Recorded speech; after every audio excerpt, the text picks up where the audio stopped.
தென்காசி மாவட்டம் கடையநல்லூர் சட்டமன்ற தொகுதியில் செயல்பட்டு வரும் கலை அறிவியல் கல்லூரி மற்றும் தொழிற்பயிற்சி நிலையங்களில் பயின்று வரும் மாணவர்களுக்கு தங்கும் விடுதி கட்டித்தர வேண்டுமெனவும், மாணவர்கள் எண்ணிக்கை குறைவாக உள்ள தங்கும் விடுதிகளை மற்ற தொகுதிகளுக்கு மாற்றக்கூடாது எனவும் அதிமுக சட்டமன்ற உறுப்பினர் கிருஷ்ணமுரளி சட்டப்பேரவையில் வலியுறுத்தினார்.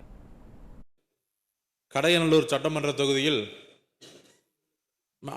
தொகுதி மக்களின் நீண்ட நாள் கோரிக்கையான கடையநல்லூர் கலை மற்றும் அறிவியல் கல்லூரி, தொழிற்பயிற்சி நிலையம் ஆகியவற்றை மாண்புமிகு அம்மா அவர்களால் அறிவிக்கப்பட்டு வருங்கால முதல்வர் ஐயா எடப்பாடியார் அவர்களால் கட்டிடம் கட்டப்பட்டு திறந்து நல்ல முறையில் செயல்பட்டு வருகிறது.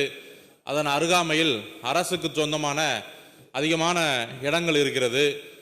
2000 மாணவர்களுக்கு மேல் பயில்வதால் அதன் அருகாமையில் மாணவ மாணவியர்களுக்கென்று தனித்தனியாக விடுதிகள் கட்டும் பட்சத்தில் அந்த மாணவ மாணவிகளுக்கு மிகவும் பயனுள்ளதாக இருக்கும் என்பதால் அதை கற்றுத்தர மாண்புமிகு அமைச்சர் அவர்கள் முன் வருவார்களா என்பதை பேரவைத் தலைவர் வாயிலாக அறிய விரும்புகிறேன். அதேபோல் கடையநல்லூர் சட்டமன்ற தொகுதிக்கு உட்பட்ட சில மாணவ மாணவியர் விடுதிகளில் குறைவாக மாணவ மாணவியர் இருப்பதாக கூறி அதை வேறு தொகுதிக்கு மாற்றும் செயல் திட்டம் அரசுக்கு இருப்பதை போல் செய்திகள் வருகின்றன.